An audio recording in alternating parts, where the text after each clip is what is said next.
Russia blasted an apartment block in Ukraine with missiles on Wednesday and swarmed cities with drone attacks overnight, in a display of force as President Vladimir Putin bid farewell to his visiting dear friend and Chinese counterpart Xi Jinping.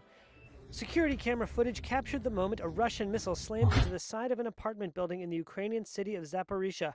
Flames explode from the blast, followed by plumes of smoke as pedestrians flee in terror.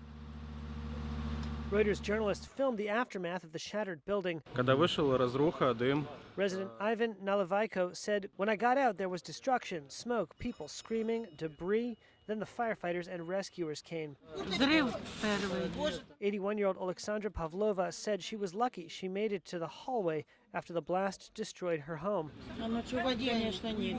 Sitting in an ambulance, she said, "I have nowhere to sleep." A local official said the strike left 1 dead and 33 injured, including 3 children.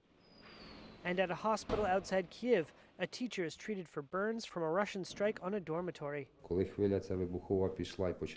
the blast wave hit and the ceiling started to crumble, we were all together at that moment. There was a lot of smoke and our clothes caught fire. I am so happy my children were smart enough to tear their clothes off quickly. We were a bit slower and we suffered some burns, but it really doesn't matter because we are alive. The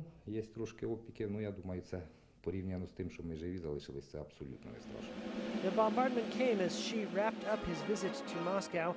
Hosting Xi this week was Putin's grandest diplomatic gesture since he launched the war a year ago and became a pariah in the West. The two men referred to each other as dear friend, promised economic cooperation, condemned the West, and described relations as the best they have ever been. Xi departed, telling Putin, quote, "Now there are changes that haven't happened in 100 years. When we are together, we drive these changes." Washington criticized the timing of the trip just days after the International Criminal Court issued an arrest warrant for Putin on war crimes charges. In Washington Wednesday, U.S. Secretary of State Antony Blinken told a Senate committee that the world was watching this war to see whether or not Russia's aggression would win the day or go down in defeat.